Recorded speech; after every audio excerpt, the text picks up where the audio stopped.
what it was called then. Not the Champions League now, which is actually slightly misleading, because now you don't have to be champions to go in it. Then you'd have to be the champions to go in it. Only one team from each country was allowed to go in. So 3 times he did it. The first manager ever to do that is only Zidane, eventually equalled that a couple of years ago. After Bob, we appointed another one of his assistants, which was Joe Fagan. Now, Joe was, I think, 62 when he took over, so he said, I'm only going to do this for a couple of years. But in his first year, he done something that no other manager had ever done. The first treble, the League Cup, the League Championship, and our 4th European Cup. We'll talk about that a bit later.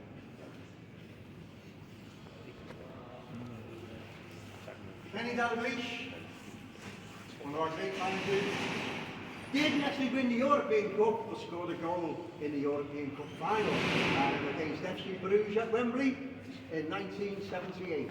Absolutely fantastic player. People will argue whether he's the greatest player ever to play for Liverpool. That's a debate that could go on for hours and hours, so we won't start it now. In his first year as a manager, he did the double, the FA Cup and the League Championship, which got us into Europe again, or would have at the time.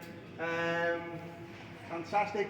Knighted by the Queen for what he did in the aftermath of the disaster in 1989 at Hoover. Gerard Houllier, again, won European trophies, but not the European Cup. Did win, in 2001, won 5 trophies in a 6-month period. Absolutely fantastic achievement. And very much like Bill Shankly, changed lots about the club. One of the things he banned was alcohol, because we had a bad reputation before then. Everyone remember the Man United Cup banner with the white suits? Well, all happened out the window with Gerard Houllier. He was also our first ever UK manager. He actually came to Liverpool as a school teacher in the 60s, taught French at a school down the road called Allsop. If you want to know how good he was, ask John to speak French, because he was his teacher. And he can't speak French, so he wasn't much good at it. So he decided he came to a game here at Anfield against an Irish team called Dundalk, and we beat them 10-0.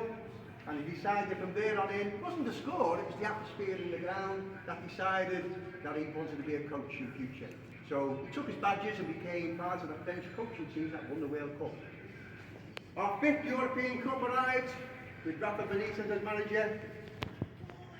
Again, we'll talk about that later on, but by winning it 5 times, then we kept it. So when you go to the museum afterwards, the one we won in 2005 is a real European Cup.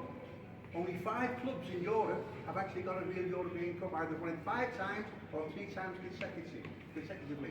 So Liverpool's won. Who's the other 4? Real Madrid. Who? AC Milan.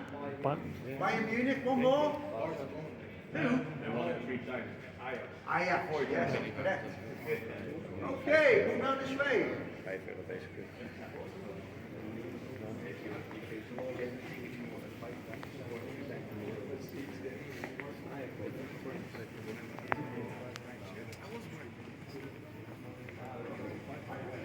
Your friend and mine.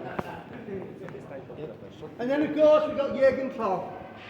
We thought we were going to have a few more years with him. Unfortunately that wasn't the case. If you look at pictures of him before he left, he looked absolutely bedraggled. You see a photograph of him now, he looks 10 years younger. So it was obviously the time to go, but what did he do for us? He got us our 6th European Cup. He got us our League Championship back after a 30-year wait. He'd done the League Cup twice, the FA Cup, the European Super Cup, the World Club Championship. Absolutely fantastic achievement. No mistake. Sorry to see him go, but thank you very much, Jurgen, for what you did. And then, of course, I don't know why his picture's here yet. He hasn't won anything. But he's going to win tonight. And he's already beat Man United 3-0 at Old Trafford. That'll do for me.